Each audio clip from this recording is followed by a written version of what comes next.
Monday host, Natalie. This is week 8 of season 12, and we are talking about money magic. That's right, everybody's favorite topic, money magic. Now, when I do money magic, for me, the intent needs to be very clear. And that's true with any spell that you do, right? But what I mean is there are different types of money magic, okay? There are spells for maintaining money. There's spells for bringing money in. There's spells for improving the karmic energy that you have around money, that kinds of things. Most of us are worried about bringing money in. If we're interested in money magic, it's because we need money, right? So really, I have some type of money magic going all the time because I run a business. I run 2 businesses, and I need that flow of capital income coming into my business. Now, I think it's important to define what you define as money. And what do I mean by that, right? Well, what I mean by that is that money isn't necessarily just currency like dollar bills and coins. Money is anything of value that you can exchange, right? Like in a bartering type system. So when you're talking about prosperity, and that's more kind of what I think people are looking for when we talk about money magic, is you're wanting prosperity, right? Because with prosperity comes money. You want your crops to grow so you can sell them to make money, right? If you're a farmer, if you're an engineer, you want your program to provide a need for a niche, right? Or to fill a need. So that's prosperity, right? And that in turn will bring you money. So I don't think that money magic is necessarily limited to just money per se. I think it's better entitled as prosperity magic. So today I'm going to share with you a few things that I do. I've gotten a few of my ideas from the wonderful Lady Grave Dancer. If you've not checked out her video on money magic, do it because she's got some great ideas. But let me share a few of the things that I use because, again, there's different types of money magic, and depending on what type of money or what I'm needing the money for or how much I'm needing will kind of vary what I do with my magic. First of all, one of the things that I learned from Lady Grave Dancer, and this is funny because this is going to come up later in one of our topics this season, dirt, bank dirt. Go to your local bank and get your hands on some dirt from their property. Now, this dirt came from Capital One that I bank at for my business, and I chose that bank because that was the bank where I opened the account for my business when I started Now You're Talking, my speech therapy company. And that bank is no longer there, I might add. It was there at the time that I got the dirt, but I don't think it matters because if you are in an area where they have really old buildings, and some of those buildings had the name of what the building was in the brick, right? For example, just north of here in Pilot Point, there's an old bank that I think was robbed by Bonnie and Clyde, if I remember correctly, or they used it in the filming of the movie. But that building was a bank when it was built, and it says bank in the brick. I would think that that would still carry that energy of exchange, of value, of currency. And there's a business there now, so there's still some money exchange going on there. So if you wanted to snag some dirt from that, that would be great. But I like bank dirt because banks consistently deal with money, inflow, outflow, and a balance primarily in their favor. So I thought that was a fantastic idea, and it was something that I got from her. I also use gold magnetic sand. And the reason I choose gold is because gold is a color that's often valued in terms of money, right? We value gold jewelry, that kind of thing. And what's nice about the gold magnetic sand is magnetic will carry that energy of drawing things into you.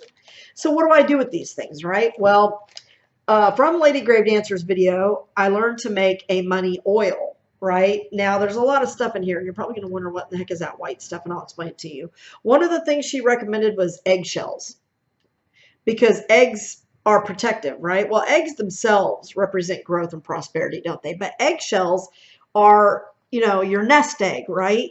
So it carries the energy of having savings, of having money that's at your ready disposal, but it's also protective. The shell protects the baby that's within, right? That's why we call it a nest egg, because it's cocooned within that shell. So using that will help you. There are bits of magnet in here, which I also got from her, and of course actual money, because you want the energy of that money. Now, a lot of people are like, well, it's illegal to do that to money. That's true. But as she points out in her video, you can buy bags of shredded money. It's money that was in circulation but has been pulled out of circulation for whatever reason. They've shredded it so it cannot be used or counterfeited, but it still carries that energy with it. And you can buy that stuff by the bag, folks. You can get it from the Treasury Department. You can buy it online. I don't think that that's necessarily as important. Why I like to use actual money is because it does have that actual physical, this was in my hand and I used it to exchange something. It's real money, right? But you can use anything that's been used as money. So you can go and get play money. And for my next idea, that's exactly what I do. What I do is I go and I buy play money. Preferably play money that's been used. And the reason, again, that I like that is because play money that's been used in a game, it's been used in the action of exchange for a value, right? It's within a game, but it's still representing money, right? Play money always represents money. Kids exchange things, they pretend to buy things with it, but they're learning that value, and that energy of value is then imbued into that money. So what I'll do is I will take a play dollar and I'll write on it, I need money to pay this bill. I need money to make sure the taxes are paid. I need you to pay such and such, such and such, right? I want to go on a vacation and I need money. And I will write my specific thing on there. Now, sometimes what I will do to try to amp the spell a little bit is I will sit down and I have a book, a leather-bound book that I write my sigils in. My process for creating a sigil, a spare sigil. So I will sit down and I may make up, I want to take a trip to the Bahamas, right?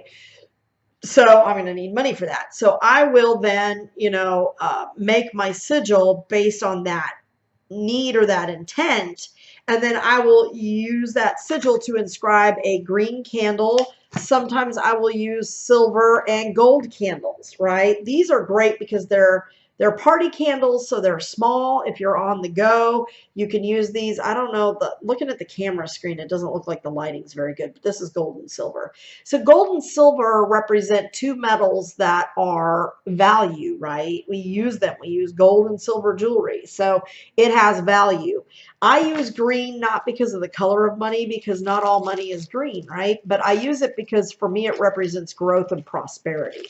So I always associate the color green with that. Now, you can use the bank dirt and the magnets and the shells. I put a little bit of dragon's blood resin in here because dragon's blood is very protective.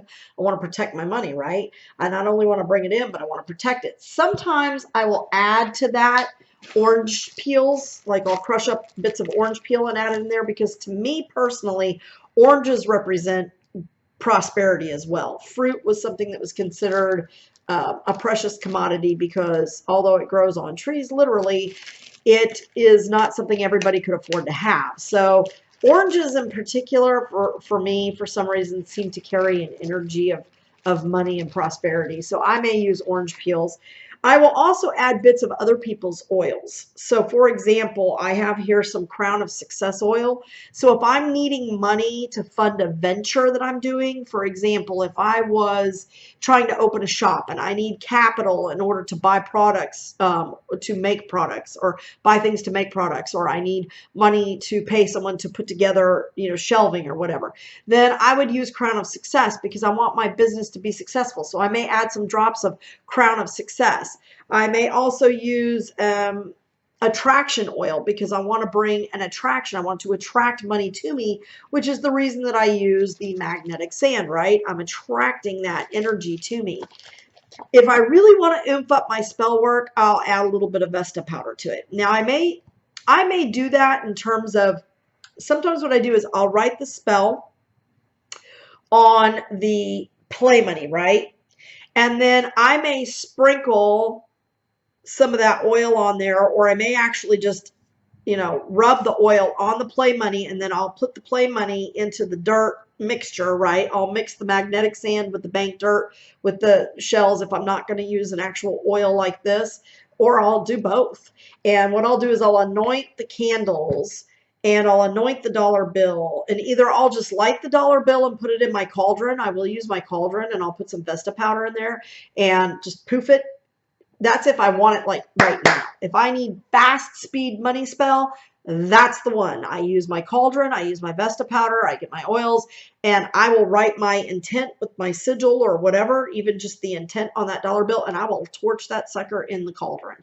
So that's for fast, quick, if I need money like right now today.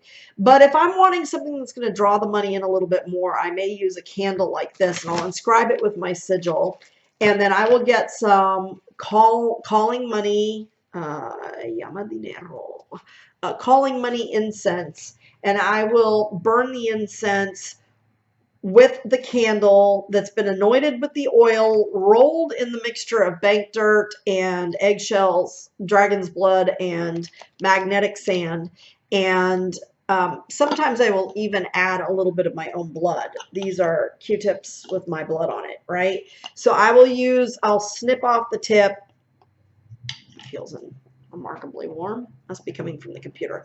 I will just snip the tip off so I don't ever have to touch it. I just get it in the middle, cut the tip off, and let that in there. Or I'll actually get a tool like a plastic knife and shave the cotton off into whatever I'm mixing, and I'll, you know, like in the cauldron, and I'll burn that because that draws the money to me specifically. That creates a magical link.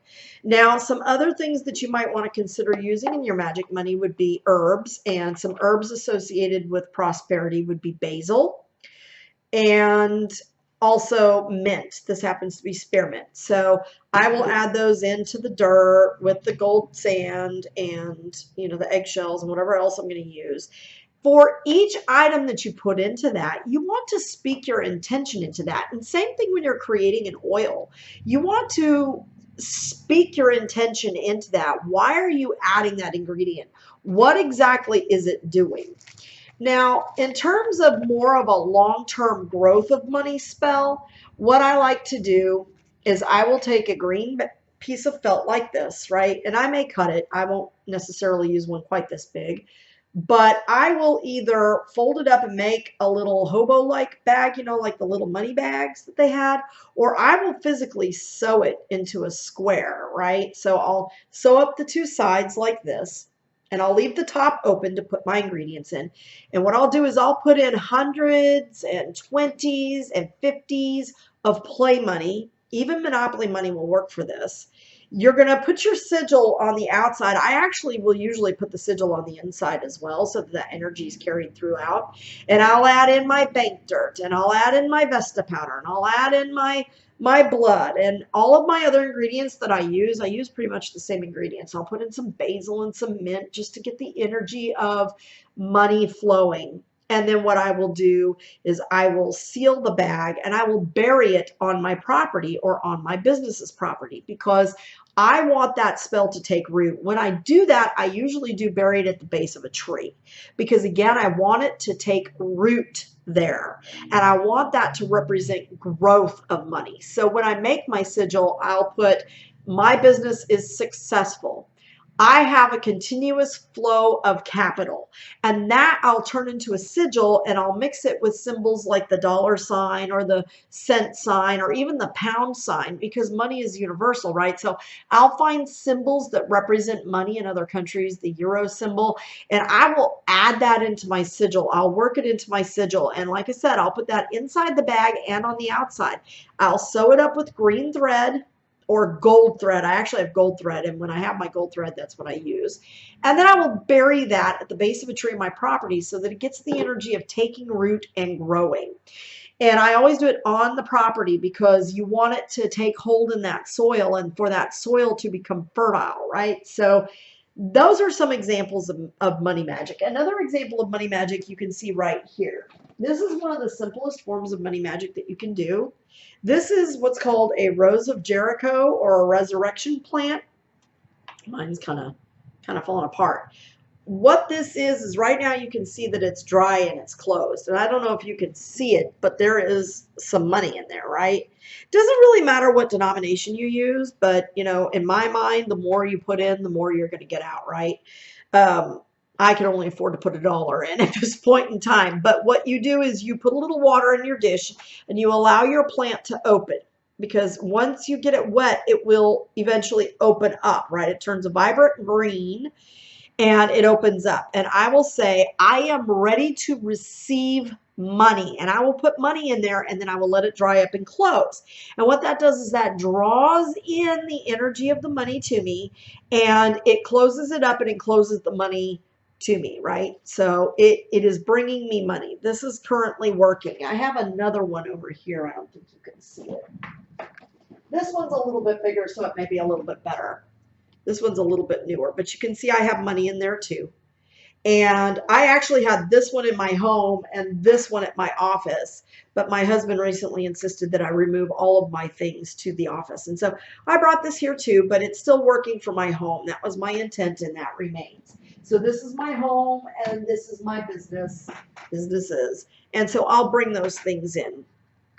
So those are some things that I do to draw money to me.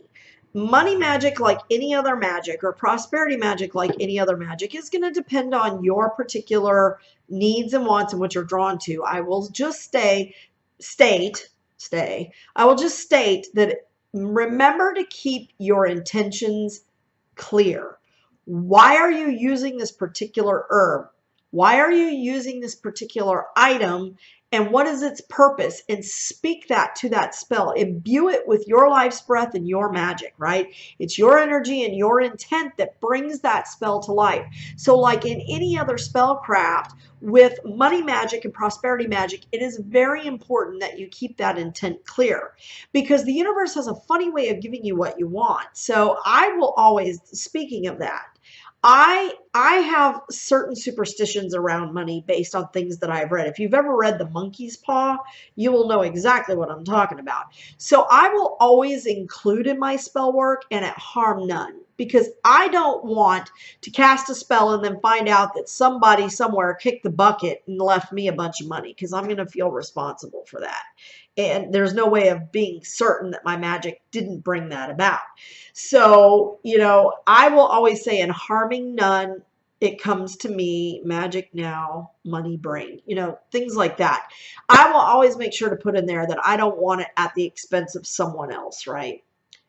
An exception to that might be, you know, business is business and there's always competition, right? So, you know, bearing in mind that my success is probably going to in some way harm my competition. That's why it's competition. You know, that's why I'm always leery of the rule of three. You know, I think that there's a lot of prosperity to go around in a lot of different ways, and that it will come to you in the way that it needs to. But I always like to add that provision, because I don't want to have in the back of my mind that I was responsible for something bad happening to someone else in order for me to profit, because that becomes blood money. It's dirty money, right? So I don't want that kind of energy around me. So I will always say something to the effect of making sure that nobody else is harmed, that this is where my prosperity comes from, that it doesn't come from my competition's loss so much as it comes from me being the better choice and people choosing to go with me. I hope that makes sense. So anyhow, those are just a few things that you can do to bring money and prosperity into your home and into your life. I do recommend that if you make a money oil like this, you use it frequently, and you can use it in conjunction with a road opener oil too, which is something that I do. I will make arrows leading into my office. You know, I'll take a dropper and I'll get the oil and I'll make an arrow coming into my office. And for the road opener oil, I'll do it on the outside of the door, and I'll bring, you know, make an arrow pointing into my office to draw in business and to draw in prosperity. I will anoint certain notebooks that I'm using for my writing projects to bring in prosperity and money through the projects that I do, such as my books and my articles that I write and my blogs and that kind of thing. So where I start to jot down those ideas, I will anoint that book with the sigil for money, even if it's just a dollar sign, but it's so that my ideas will become profitable to me, right? So that's something else that I do that I thought I would mention. Other than that, it's up to your imagination and the sky is the limit. So give it some thought and get out there and share your ideas with the rest of us because we all want that prosperity. Thank you so much for watching, and I hope you all have a wonderful weekend. If you are in the Texas area, or even if you're not, if you're close to Texas and travel to Texas is an option, just remember that this weekend, this upcoming weekend, the 7th of March, good grief, Natalie. Ding, ding, ding, ding. I'm sorry. It is actually Saturday, and I just got all my clients out of here, and so I'm trying to get my thoughts back together. This Saturday, the 7th of March, is Witch Fest 2020 in Austin. So please, please, please, tickets are only $5. It is a family event. It's not a LARPing event. Pets have to be left at home unless they're registered, vested service animals. But it's going to be a lot of fun, and it's going to be a good get-together. I think there's already 3,500 people that have acknowledged going. And with tickets being only $5 on Eventbrite, get on there, look it up. It's Witch Fest 2020 in Austin. I will be there. I know Matt Aron is going to be there. So he's actually presenting, and I'm super stoked to see that. So come on down to Austin on Saturday, March 7th, and let's give some support to some of our local presenters and to some of our local witches and other witches as well. Then in October, there will be WitchyCon here in DFW. Again, tickets are $5. They're already on sale through Eventbrite. You can find it, the link, on my Facebook page. I think I've shared it on the Purple Broom, but you can also find it by going to DFW Black Hat Society on Facebook, and they are already announcing that. So check it out. Thanks a lot, guys. Have a wonderful weekend.